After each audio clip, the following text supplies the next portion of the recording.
inaugural, pues, ¿no? Traumatología es una especialidad de la medicina en general que tiene ciertas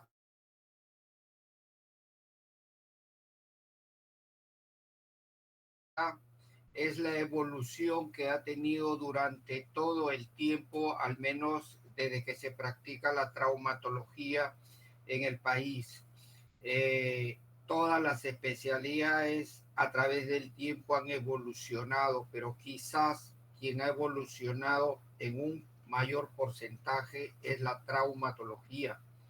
Y esto básicamente que hace 20 años atrás habían patologías en las cuales se realizaban a través de tratamientos incruentos y a la fecha ya se deciden por tratamientos quirúrgicos, obviamente con el único propósito de darle un mayor beneficio al paciente, que es el punto principal de todo servicio médico de cualquier especialidad. Entonces, la recomendación es de que estudien mucho, eh, graben siempre las opiniones, en las prácticas, los comentarios de lo que hable el profesor, tengan en cuenta siempre los casos clínicos que van a ver y anoten las palabras nuevas. Traumatología emplea muchas palabras nuevas que es bueno ir conociéndolo y además también es bueno ir sabiendo pues los significados de estas palabras. Entonces ponga la primera imagen, doctorita. Bueno, en algunos lugares pues en algunos países al capítulo de traumatología se conoce como tal traumatología, en otros lugares se conoce como ortopedia. Y en algunos otros lugares, y acá en el país también van a haber servicios de traumatología o en otros servicios de traumatología y ortopedia, ¿no? Pero vamos a definir claramente qué significan los conceptos. Ortopedia y traumatología es la ciencia que estudia las lesiones y las enfermedades del aparato locomotor, llámese aparato locomotor dentro de la estructura del cuerpo humano, columna, pelvis y miembros. Pase, doctora.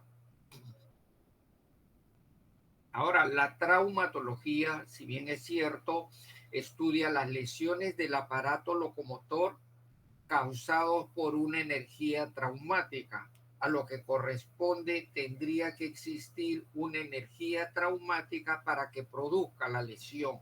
Obviamente, todas las patologías de origen traumático ya están dentro de la traumatología. Pasemos, doctora. Y la ortopedia estudia las enfermedades y las lesiones del aparato locomotor donde no existen antecedentes traumatizantes, ¿no? Llámense las enfermedades, ¿no? Que pudieran existir, se incluyen pues tumores, infecciones, enfermedades degenerativas, enfermedades pues enfermedades del niño, ¿no? Bueno, pero lo particular es que no existe un elemento traumático evidente que produzca esa lesión. Pase, doctora. Como en toda rama de la medicina es ciencia y tiene que partir de una hipótesis para llegar, pues, para llegar a un resultado. Es decir, lo importante de la traumatología, como cualquier área o rama de la medicina, es llegar al diagnóstico. Y cuando más preciso sea el diagnóstico, obviamente será una gran herramienta para poder plantear el tratamiento que corresponde.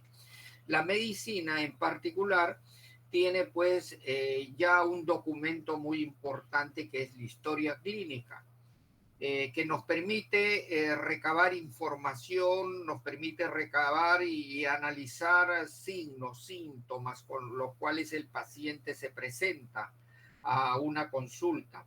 Y traumatología también tiene una historia clínica traumatológica Y en el concepto general, la historia clínica traumatológica es un documento de registro. Ojo, documento de registro donde tenemos que registrar. Pero tiene dos fundamentos básicos, que este documento de registro es de carácter médico y también puede ser utilizado en el aspecto legal. Entonces es un documento de registro de carácter médico y legal. Como todo documento importante, tiene características propias en cuanto a la confección. Número uno, es un documento en lo posible, tiene que ser completo. Completo significa utilizar las palabras correctas, dando a entender todo lo manifestado por el paciente, todo el suceso que trae el paciente, todo el historial que trae el paciente, pero también en pocas palabras, ¿no? Ahí interesa mucho la capacidad de síntesis que pueda tener quien recibe la información. Es un documento que tiene que ser confeccionado en forma legible. Siempre se ha cuestionado, incluso se ha llevado la broma, que el médico tiene unas letras muy especiales que solamente él los entiende. Y esta es una recomendación cuando hagamos una historia clínica, que es un documento de alto valor, siempre en lo posible sea legible. ¿Legible para quién? Para quienes van a utilizar la historia clínica, ¿no? Esforzarnos de utilizar las palabras mucho más legibles, entendibles, ¿no? Entonces a eso se refiere como un documento de registro que tenga caracteres legibles. Es un documento que tiene que ser confeccionado en forma veraz. Obviamente, documentar la veracidad de la información, no generar pues informaciones que nos parecen a nosotros, que nosotros pensamos que pudo haber sido así. No, tiene que ser exactamente como describe el paciente, pero transformado pues para el registro en palabras veraces. Es un documento que tiene que ser llevado también en forma ordenada, aparte que tiene que ser confeccionado en forma respetuosa. Significa que el uso de la información que brinda un paciente es de carácter personal, individual, y solamente el paciente puede decidir a quién le da la información. Si nosotros vamos respetuosamente y explicamos claramente cuál es el beneficio de la información, que es llegar a un buen diagnóstico para un buen tratamiento, obviamente que el paciente va a dar información con bastante agrado, ¿no? Pero si no lo hacemos en forma respetuosa, fácilmente el paciente puede decir, ¿saber qué? Yo no voy a darle ninguna información y no hay forma como pedirle otra información. Para eso, en la toma de la información y para todos los sucesos, procedimientos, siempre uno tiene que actuar en forma respetuosa. Y lo último, es un documento que tiene que ser manejado en forma confidencial. Obviamente nosotros revisamos una historia, lo discutimos, lo conversamos, lo planteamos en una reunión clínica, discusión, pero solamente con caracteres médicos, ¿no? Yo no podría tomar la información para hacer otro tipo de comentario en relación a la enfermedad de una persona, porque existe en las leyes peruanas derechos que respaldan y le dan autoridad a un paciente a plantear una demanda si es que su información ha sido tomada con otros fines, ¿no? Entonces tiene que ser la información confidencial y estrictamente de carácter médico, de fines médicos que beneficien al paciente. Pase, doctora. Ya ustedes conocen una historia clínica en general, esta también tiene bastante similitud, pero quiero que entiendan claramente en estos pasos que es importante. Para mi punto de vista personal, creo que es fundamental llegar a un diagnóstico claro y preciso en una lesión o una enfermedad traumatológica, porque a partir de eso vamos a plantear el tratamiento ideal para el paciente. Entonces, este es un pequeño esquema que está en orden, a la cual nosotros tratamos de de que nos sirva como una guía de manejo. Número 1, la anamnesis. Número 2, el examen físico. Número 3, hay un diagnóstico clínico. Puede ser un diagnóstico clínico o en su efecto un diagnóstico clínico presuntivo. Y luego irnos a los exámenes auxiliares, y uno de ellos son las imágenes radiográficas, que nos permiten también tener un examen, un diagnóstico radiológico. Si nosotros articulamos el diagnóstico clínico con el diagnóstico radiológico, tengan la seguridad que vamos a tener una gran certeza en el diagnóstico definitivo. Parte de esto, en la historia también tenemos que consignar, tenemos que anotar cuál es el tratamiento que se va a plantear, incluso tenemos que anotar cuál es el pronóstico, ¿no? ¿Cuál es el pronóstico de este caso, del planteamiento del servicio en la cual está siendo tratado el paciente? Pase, doctora. Entonces, la anamnesis parte de la filiación, que es la toma de la enfermedad. Toma de la filiación es la toma de de todas las características de cada persona en cuanto a edad, sexo, procedencia, ocupación, ¿no? Y en el punto número 2, la enfermedad actual, ir exactamente cuál es el motivo que el paciente asiste a la consulta, ¿no? Y determinar cuáles son los signos, síntomas que van a enfocar posteriormente al diagnóstico.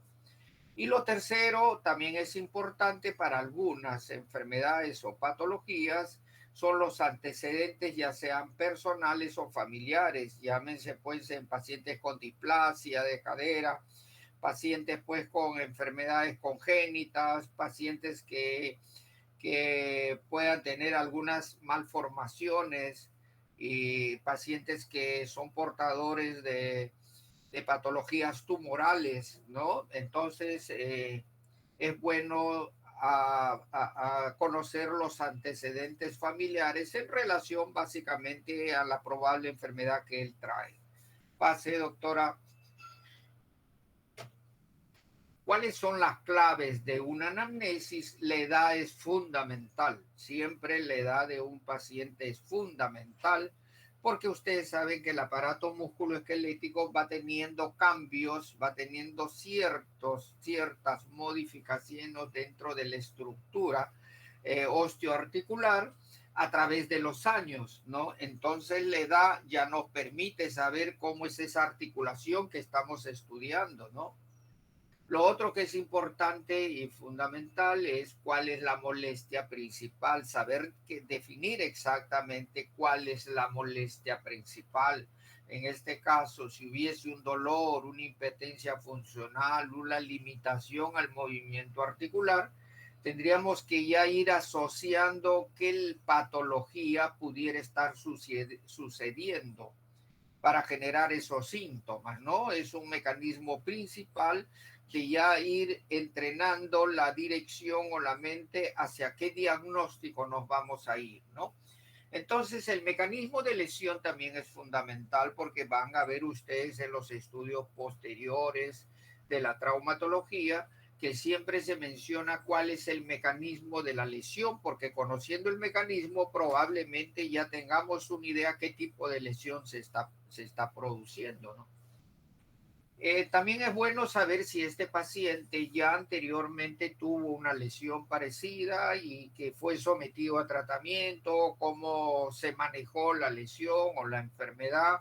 Si el paciente viene con cierto grado de dolor después de una semana, pero ya inició tratamiento con tales medicamentos y tiene buen efecto a un tratamiento antiinflamatorio, ya nos da una idea frente a qué situación estamos, ¿no? El tratamiento previo es importante conocer si el paciente ya ha tenido anteriormente un problema parecido o similar, ¿no? Y profundizar sobre el estado actual del problema. Nos referimos al estado actual de la enfermedad. Ahí tendríamos que abordar con mayor amplitud acerca de la enfermedad por lo que el paciente está asistiendo a la consulta. Pasemos, entonces, Anamnesis generalmente cuando se habla de mecanismos hay un mecanismo directo y hay un mecanismo indirecto del que produce una lesión. El mecanismo directo es aquella fuerza, energía o trauma que va directamente al lugar y produce la lesión. El mecanismo indirecto es que las fuerzas van a un punto fuera de la lesión, pero el efecto genera pues la lesión en un determinado punto, ¿no? O sea, el trauma no es directo a lo que se conoce la causa indirecta y cuando el trauma es directo es la causa directa. Y después hay otro mecanismo también del trauma, de acuerdo a una clasificación que se conocen como traumatismo de alta energía y traumatismo de baja energía, ¿no? Eso también es fundamental ir conociendo que posteriormente van a haber algunas fracturas que más se predominan de acuerdo a la energía de las fuerzas que produce la lesión. Molestia principal, localización de la lesión, el tiempo de ocurrencia, el estado actual y cuál ha sido la respuesta al tratamiento establecido.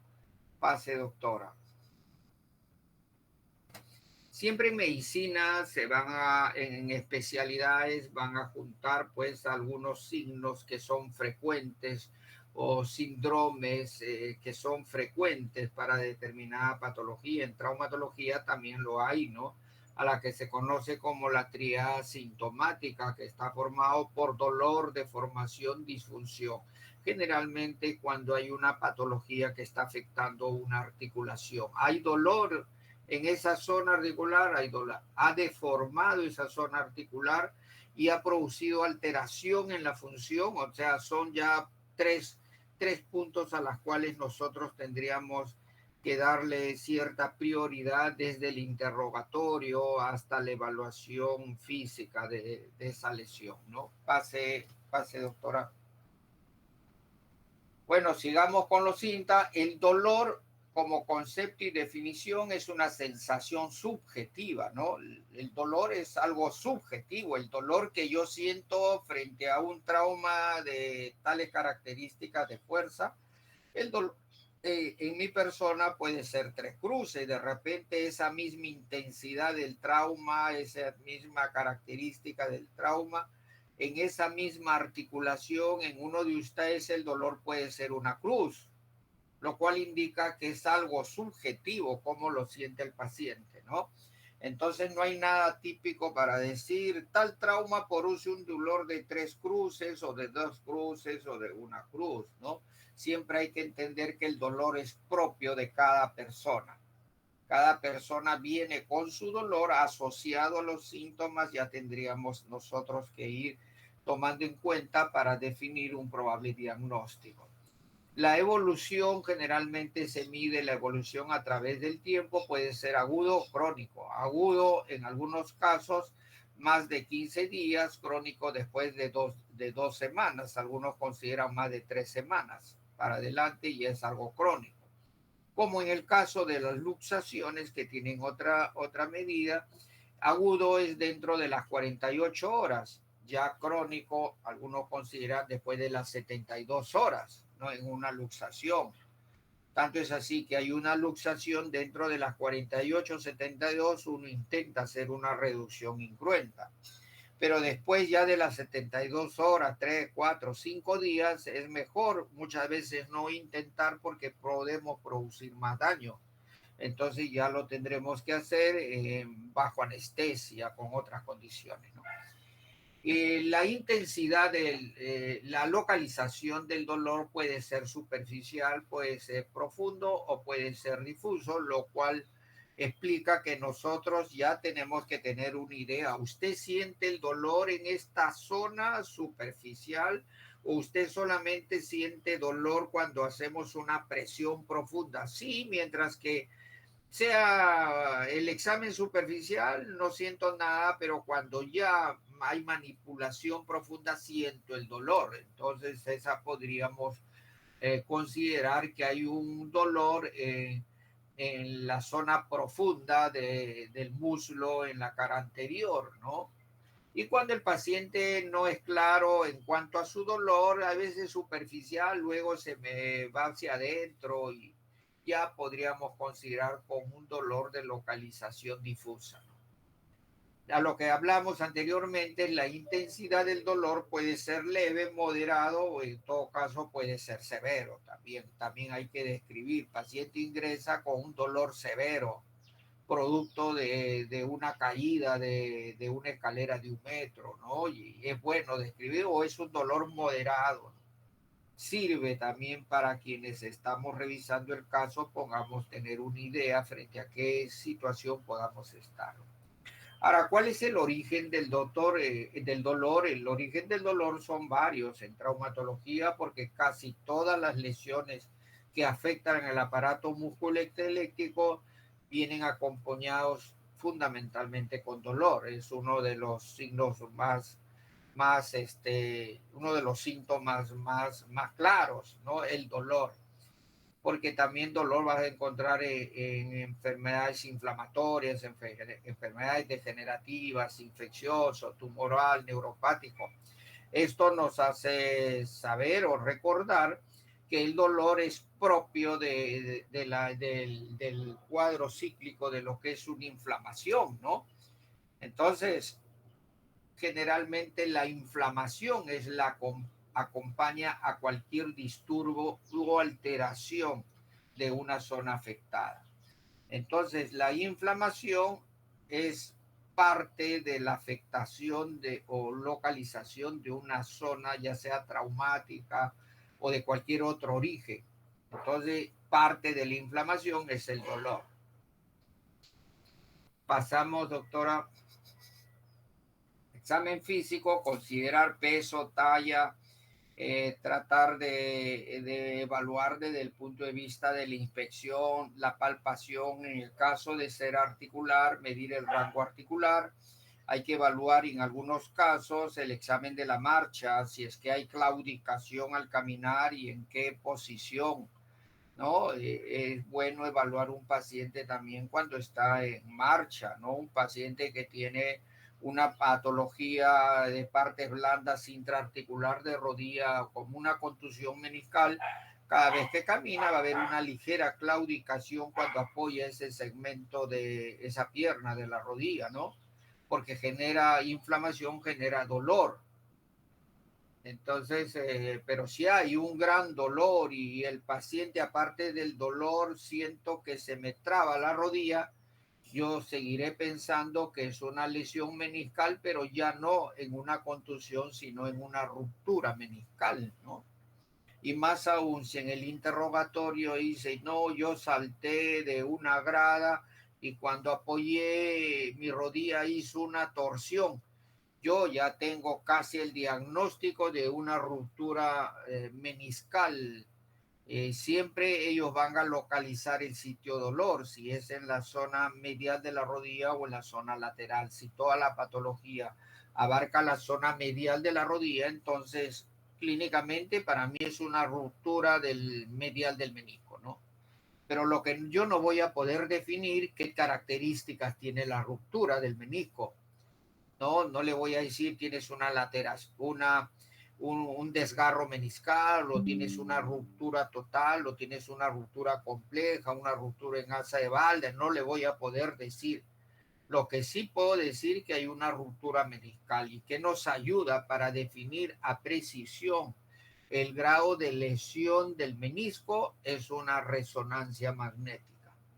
Vean, yo ya tenía un diagnóstico presuntivo de una ruptura meniscal medial, ¿no? Y la resonancia ya me da una profundidad. El diagnóstico de radiológico ya es mucho más amplio en este caso.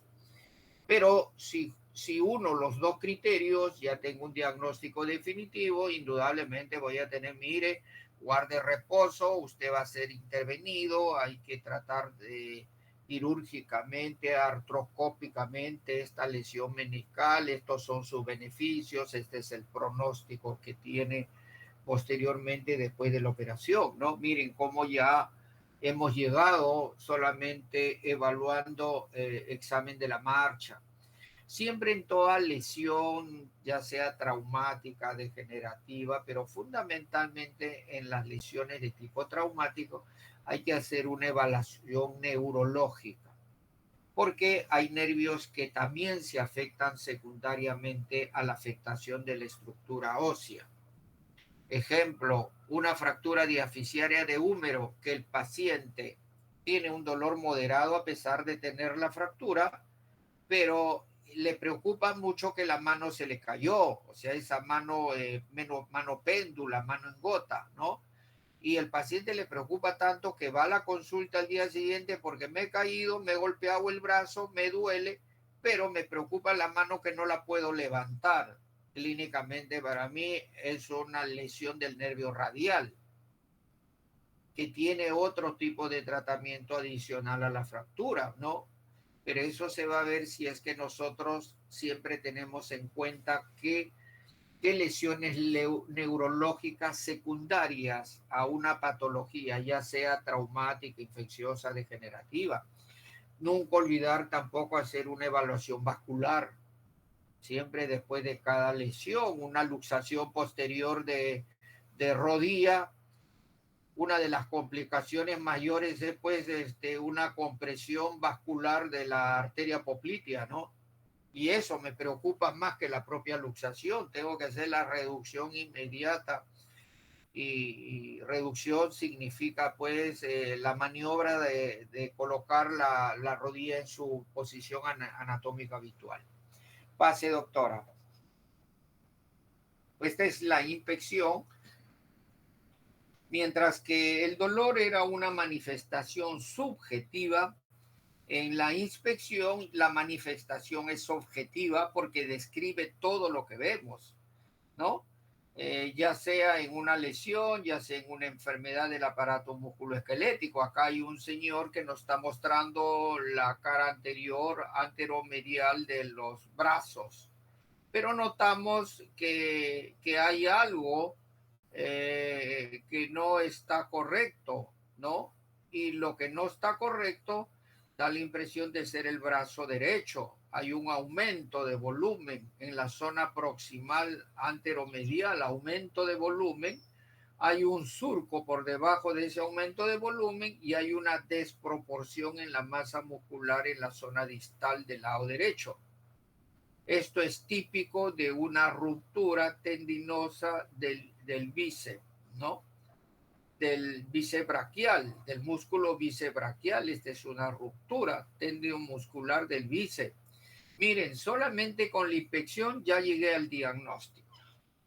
Luego haré los exámenes que correspondan hacer, puede ser una resonancia, una ecografía, que nos permita ver las características de la lesión para ver si este paciente es intervenido quirúrgicamente y cuál sería el plan quirúrgico que tenemos que realizar, ¿no? Pero miren, solamente a la inspección tenemos ya un diagnóstico. Siempre la inspección es un examen, pues, comparativo. Tener la referencia del lado sano para comparar con el lado enfermo, ¿no? ¿Qué podemos o qué tenemos que observar a la inspección? Si hay alguna deformación, como en este caso, si hay alguna tumoración, si hay angulación en el eje, si hay acortamiento, si hay claudicación, o en todo caso, si hay signos de depresión de la masa muscular. Pase, doctora. La palpación es una evaluación manual comparativa, ¿no? Evaluación manual como las gráficas muestran, nos sirve para percibir en primer lugar la temperatura, ¿no? La temperatura de la zona afectada, ¿no? Y siempre para ver la temperatura habría que también palpar el lado sano contra el lateral, que es el lado enfermo. Puede haber un aumento de volumen que podríamos estar pensando en una reacción inflamatoria aguda asociado a dolor ya de mediana intensidad y la palpación desde el punto de vista de la temperatura nos puede hablar pues ya de una serie de cosas. A la vez también podemos determinar puntos dolorosos, la tonicidad muscular, cuánto se afecta la tonicidad muscular, Si a su vez hay un aumento de volumen de la zona afectada, si hay depresiones o deformaciones o angulaciones. Pero todo a través de una evaluación manual, que es importante cuando sea necesario determinar características de la lesión. Pase, doctora. La palpación, nuevamente, también hay dos tipos, una palpación superficial y una profunda. La superficial para sentir la temperatura o la sensibilidad. Hay pacientes que a plena sensibilidad ya sienten el dolor. Hay otros que necesitas presionar o tocar planos intermedios o profundos para sentir el dolor, ¿no? Características propias de cada lesión. Hay que ver los relieves óseos. En el caso de una hidroartrosis articular en rodilla, saber si hay contenido líquido o hay un contenido sólido dentro de la articulación, ¿no? Por eso hay que ver los relieves y los contenidos a través de la palpación profunda. Pase, doctora. La movilidad, evaluar la movilidad cuando se traten tanto de miembros inferiores como de miembros superiores bajo dos aspectos claros. Uno es la movilidad activa y la otra es la movilidad pasiva. La movilidad activa es aquella en la cual el paciente, a pesar de limitación, dolor, él solo puede realizar el movimiento. En el caso de la movilidad pasiva, se necesita la ayuda del evaluador para poder realizar el movimiento, ¿no? Entonces, esa es la gran diferencia de los dos tipos de movilidad. Pase, doctora. Examen fito, seguimos con el examen físico, pruebas musculares. ¿Qué vamos a evaluar cuando evaluamos las pruebas musculares? La fuerza muscular, si la lesión ha comprometido la fuerza, y también el grado y la tonicidad muscular. Son dos elementos básicos cuando evaluamos pues al examen físico las pruebas musculares, como también evaluación neurológica, ver la sensibilidad y la motricidad de la zona afectada. Si sospechamos en una lesión del nervio mediano, hay que ver en qué grado ha afectado la sensibilidad y en qué grado afecta la motilidad, ¿no? Pase, doctora. Ese es el caso anterior. Miren, el chico llega con la mano péndula caída, pero ¿cuál es la historia clínica? El paciente manejaba motos, se cae y sufre un impacto en el brazo, ¿no? Pero al muchacho le preocupa mucho la caída de la mano y el no poder hacer la elevación o la dorsiflexión de la muñeca. Y al costado vemos una radiografía de una fractura diaficiaria de húmero. Es típico y característico las fracturas diaficiarias de húmero relacionadas con las lesiones del nervio radial. O en el caso también una evaluación vascular, hay que ver, controlar la evaluación vascular. Este es un paciente, la imagen de abajo, que tiene una fractura radiocúbito, pero en el transcurso de las horas ya cambia de color y hay un dolor intenso. Hay un dolor intenso, ¿no? Porque el sangrado produce pues compresión interna y llevan a un síndrome compartamental que es una emergencia también, es una emergencia traumatológica, como lo van a ver más adelante, ¿ya? Pase. Diagnóstico radiográfico. Hemos hablado del aspecto clínico, de cuál es el abordaje que tendríamos que hacer clínicamente para determinar un diagnóstico clínico o en su efecto un diagnóstico presuntivo. Y ahora vamos a hablar el diagnóstico radiológico. Cuando hablamos de diagnóstico radiológico, hablamos de exámenes auxiliares. ¿Qué significan exámenes auxiliares? Son exámenes que auxilian, aclaran, definen o descartan la posibilidad de un diagnóstico siempre y cuando el paciente ya tiene ideas clínicas, qué es lo que está sucediendo.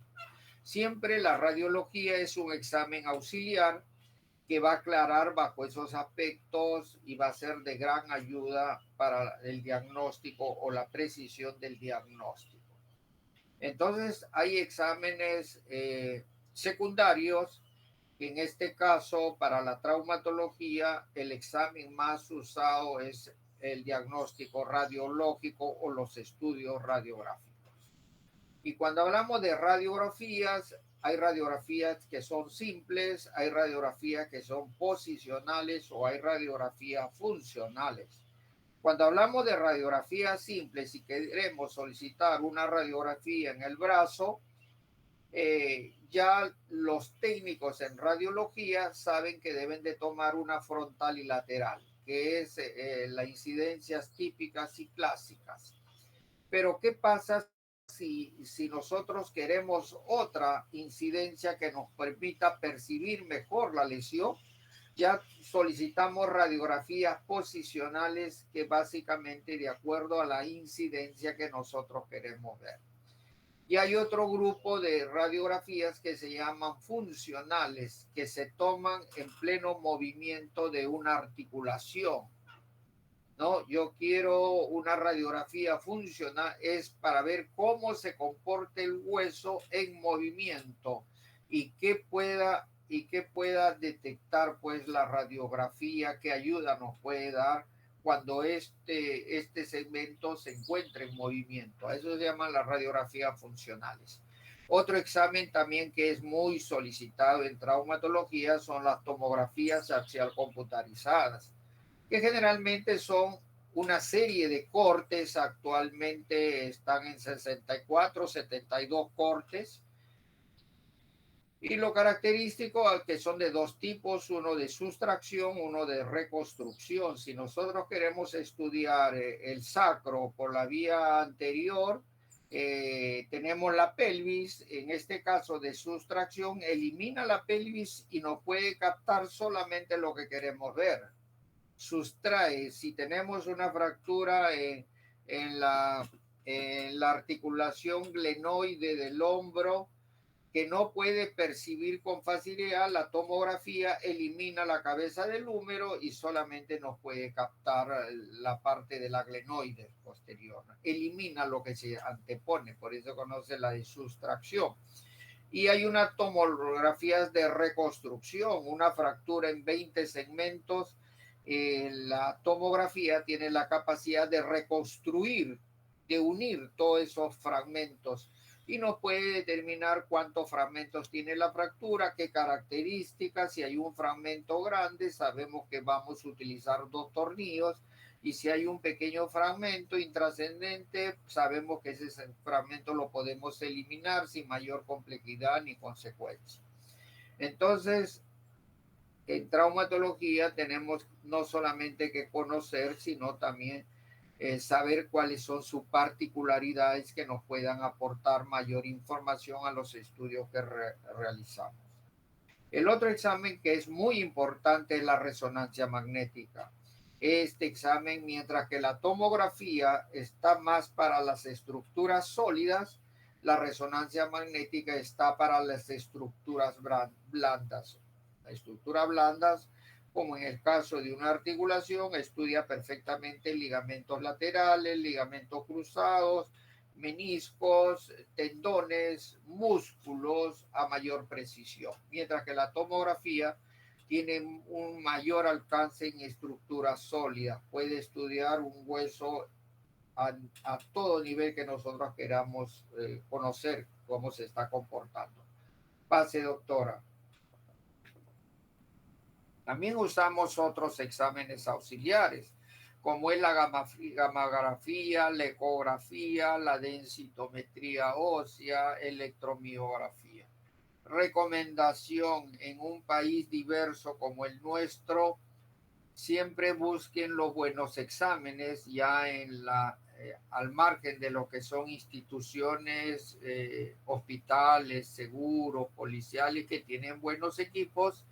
En las calles muchas veces se cuestiona un poco la calidad de los exámenes, ¿no? También si dependemos mucho del examen, tenemos que asegurarnos que los exámenes están bien realizados. A eso es lo que me refiero. Pase el otro. Bueno, hemos hablado de lo que significa cómo confeccionamos una historia clínica, cómo nos acercamos a un diagnóstico clínico, cómo podemos mejorar el diagnóstico a través de exámenes auxiliares, fundamentalmente exámenes radiográficos, pero al final, ¿para qué sirve saber el diagnóstico, no? Entonces, ¿esto para qué sirve saber el diagnóstico de un paciente? Parte, pues, ¿qué queremos hacer con el diagnóstico? En conclusión, o mejor digamos, ¿qué queremos para el paciente? Eso es el punto clave, el punto específico central que le ofrecemos como médicos a un paciente, sin considerar ningún tipo de segmentación, sea religiosa, sea condición social, nivel educativo, no. Para la medicina todos los pacientes son iguales y requieren el mejor servicio. Pero ¿qué significa el que queremos en traumatología? Eso ha sido traducido a través de un principio fundamental. Y solamente nos da esta frase: incorporar al paciente a la vida activa en función del tiempo. ¿Qué significa incorporar al paciente a la vida activa en función al tiempo? Si viene un paciente a solicitar el servicio a la institución donde yo soy parte de la institución, un hospital, el hospital tiene que devolver a ese paciente a la sociedad, a lo que significa a su vida activa, tal cual era antes de su accidente. ¿Se entendió esto, este concepto? Sí, doctor. ¿Lo han entendido? ¿Qué significa el principio fundamental? Que todo paciente con una lesión traumatológica, solucionar su problema y que vuelva a hacer sus actividades tal como lo era antes de ese accidente, de esa enfermedad. Podrá tener posteriormente en algunos casos una limitación, pero el médico tiene que apuntar hacia eso. Quiero plantearle lo mejor para el paciente y lo mejor está en base a este principio. Sigamos, doctora. Entonces, traumatología también establece protocolos para pacientes con traumatismos óseos, ¿no? Miren, primero es el traumatismo. Yo estoy obligado a llegar a un diagnóstico clínico y un diagnóstico radiográfico. Todo hospital tiene el medio necesario para cumplir estas dos funciones. Número uno, desde el punto de vista clínico, nosotros tenemos que estudiar, revisar tal como lo están haciendo ustedes, como lo hacemos nosotros, para llegar a acercarnos a un diagnóstico clínico. Pero también a su vez toda institución, todo hospital cuenta con equipos radiográficos y saber usar estos instrumentos para tener ambos diagnósticos. Una vez conocidos estos diagnósticos, ya tendremos un diagnóstico definitivo a la cual tendríamos que planificar qué ofrecemos nosotros. Y el que ofrecemos sería el planteamiento del tratamiento ideal para solucionar ese problema. En el caso de la fractura hay dos factores, o de fracturas, hay dos factores que son importantes. Uno es la estabilidad de la fractura y lo otro es la rehabilitación precoz. Si este paciente quiero que camine nuevamente, tengo que ver la estabilidad. ¿Con qué hago la estabilidad? Para que este paciente inmediatamente comience su rehabilitación precoz. En consecuencia, una vez llevado todo este protocolo, tengan la seguridad que el resultado funcional siempre va a ser bueno para el paciente. ¿Ah? Pase, doctora. En cuanto al tratamiento, traumatología solamente te ofrece dos tipos de tratamiento: un tratamiento incruento o un tratamiento cruento, a lo que significa un tratamiento conservador o un tratamiento quirúrgico. Una vez hecho el diagnóstico definitivo a través de la clínica y el estudio radiográfico, tenemos que plantear el tratamiento. Puede ser lo ideal un tratamiento conservador, puede ser lo ideal el tratamiento quirúrgico. Pero si nosotros hemos seguido coherentemente el análisis de este problema de salud, tengan la seguridad que el pronóstico siempre va a ser bueno para el paciente.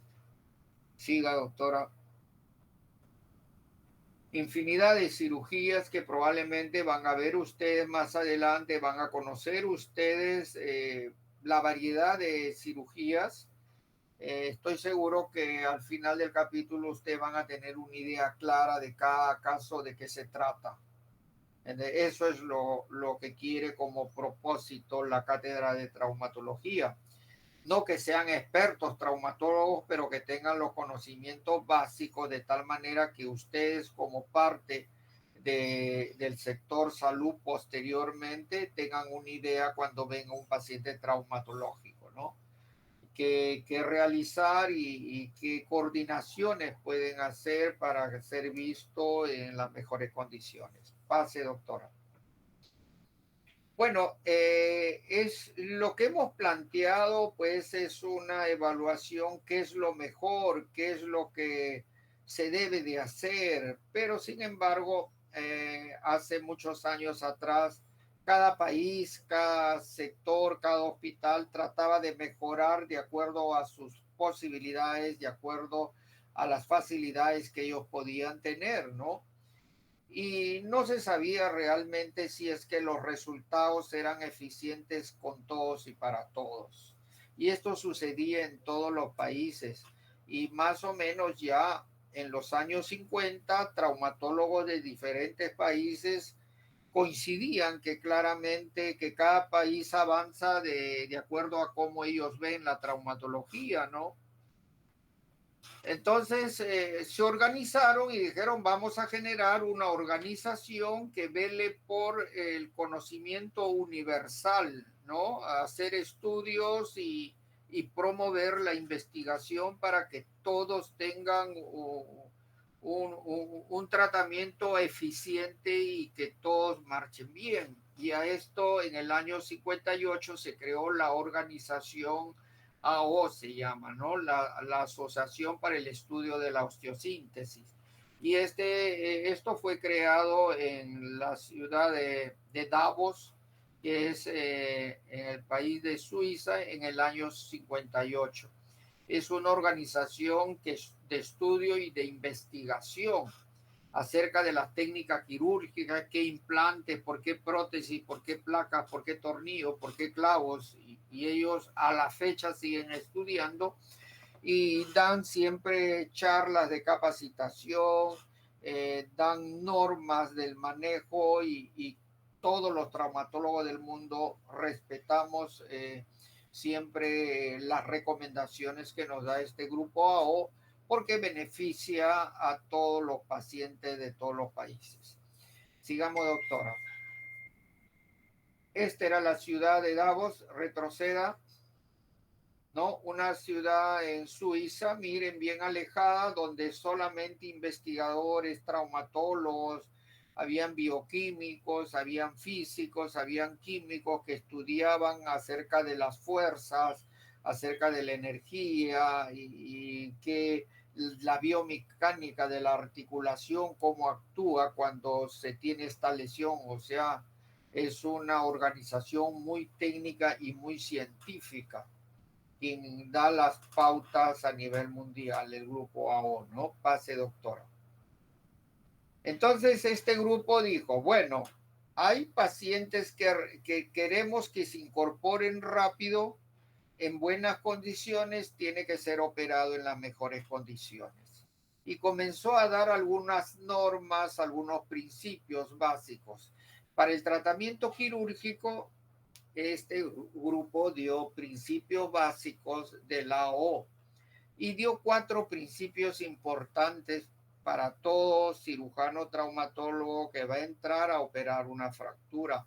Como quien le dice, mira, decidiste operar, perfecto, ten en cuenta estas 4 recomendaciones antes de empezar tu operación.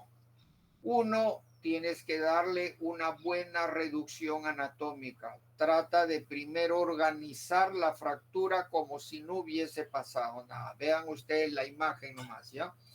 Una buena reducción anatómica. En segundo lugar, ten cuidado con la vascularización que está alrededor de la fractura, porque si comienzas a hacer cortes innecesarios, vas a dañar vascularización y esa fractura va a disminuir su capacidad de irrigación y no va a consolidar bien o va a demorar mucho en la consolidación.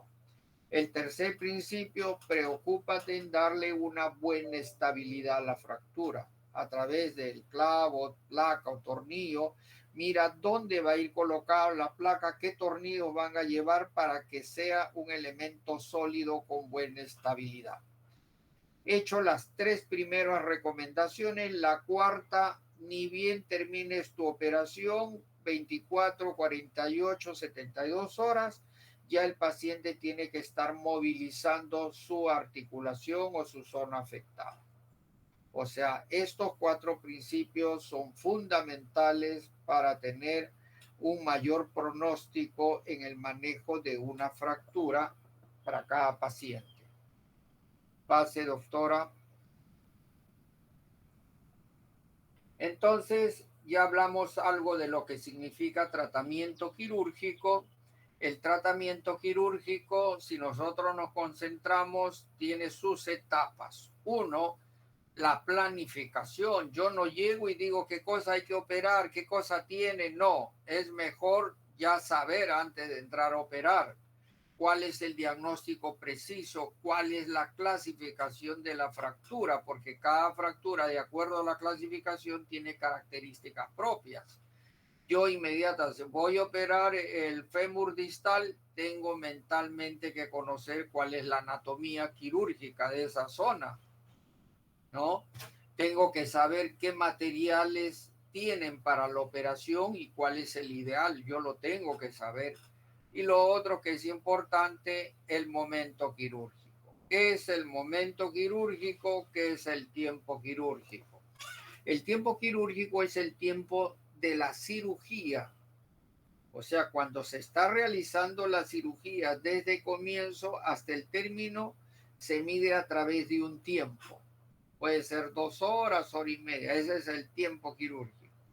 Pero quizá más importante que eso es el momento quirúrgico. El momento quirúrgico es el tiempo que se mide desde el momento de la lesión hasta el día de la operación.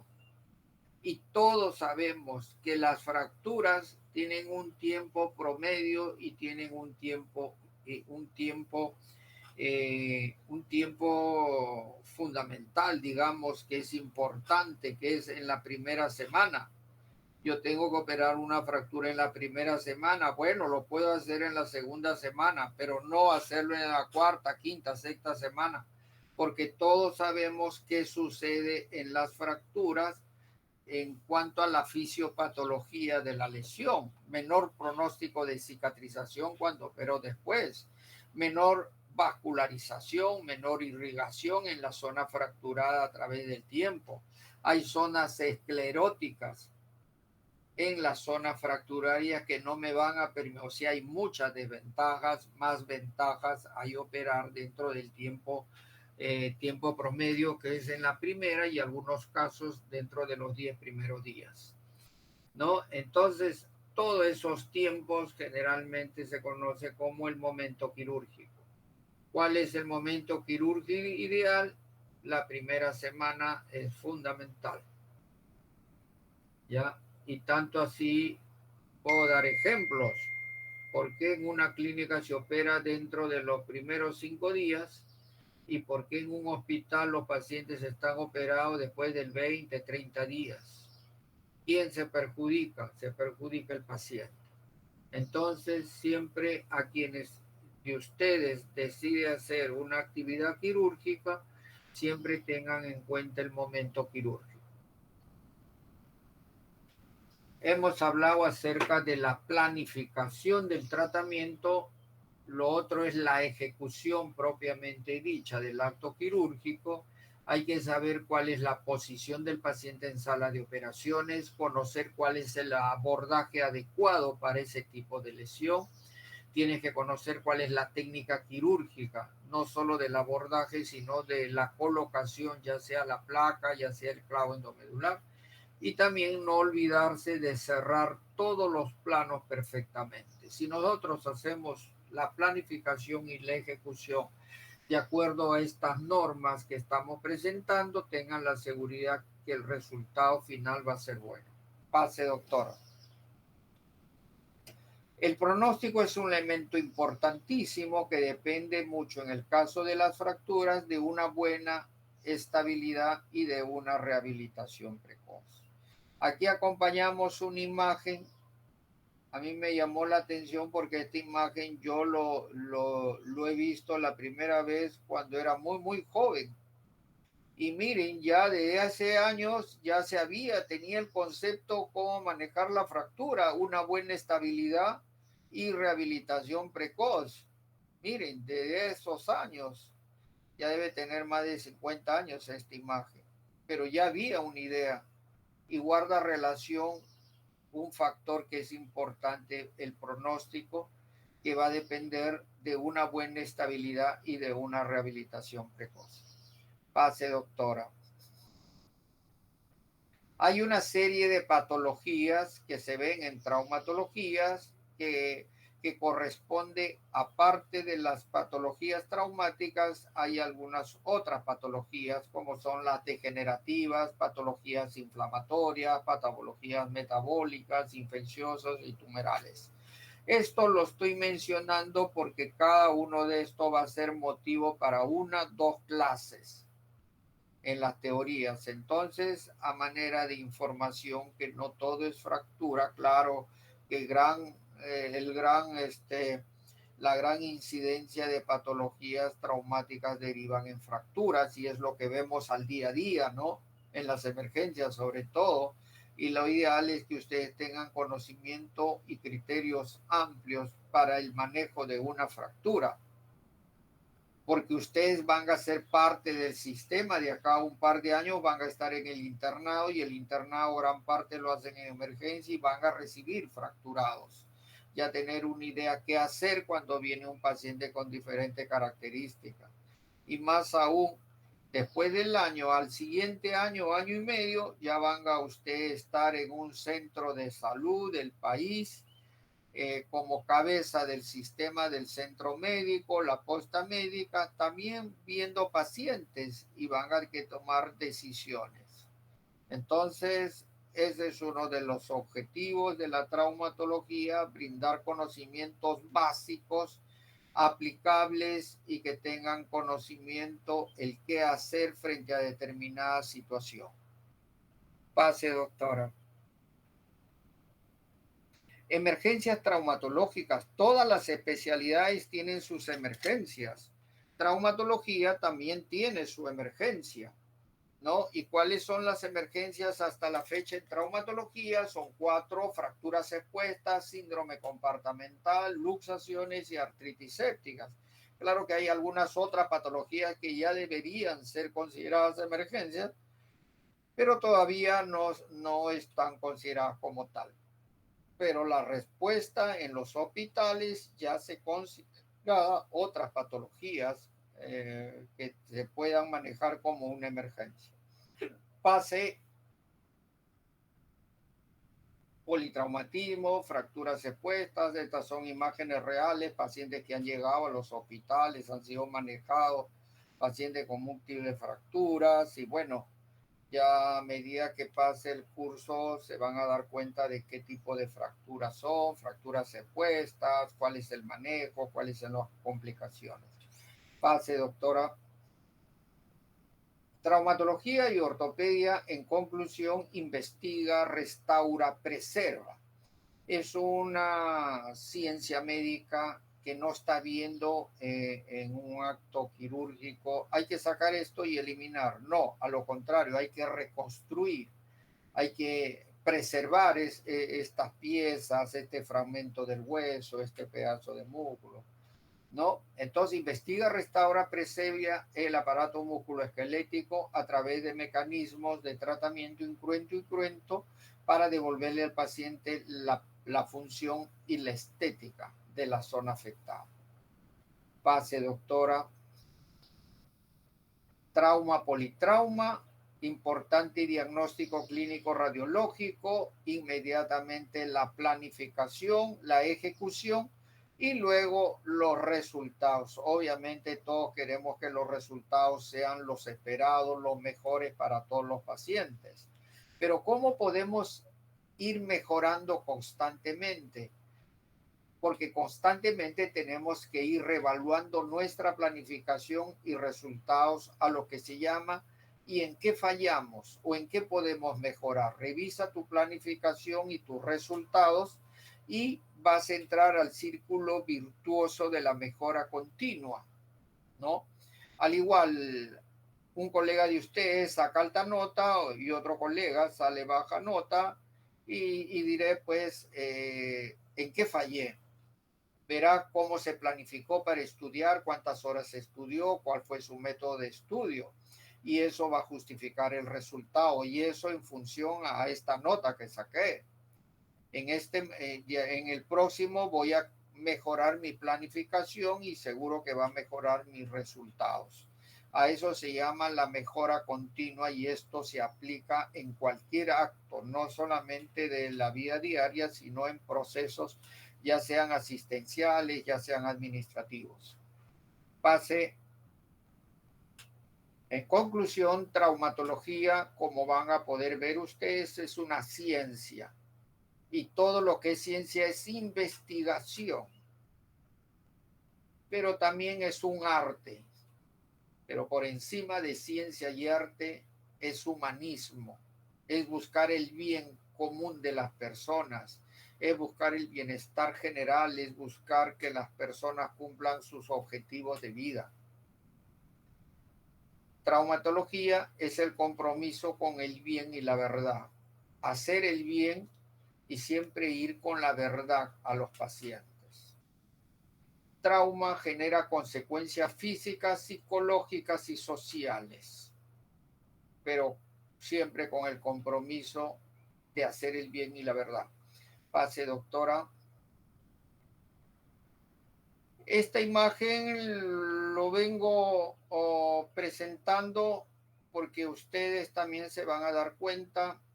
Hay algunos que todavía actuamos técnica y científicamente y hay algunos colegas que nos mecanizamos. Estamos sentados esperando que otro vea al paciente y llega un paciente, mándame la radiografía, ahí el paciente tiene tal cosa, hay que hacer esto. Eso es incorrecto. Primero hay que ver al paciente desde el punto de vista humano, evaluar el paciente, luego el estudio de las imágenes radiográficas. Pero van a darse cuenta que hay veces adolecemos de este defecto. Entonces, es por eso que ahí ponemos, nosotros tratamos pacientes, no tratamos radiografías. Pase. Bueno, este es el Hospital Casimiro Ulloa, y algunos lo conocen. He sido parte de la historia de este hospital desde que se fundó. Bueno, siempre me trae buenos recuerdos. Muchas gracias por prestarme su atención. Estoy disponible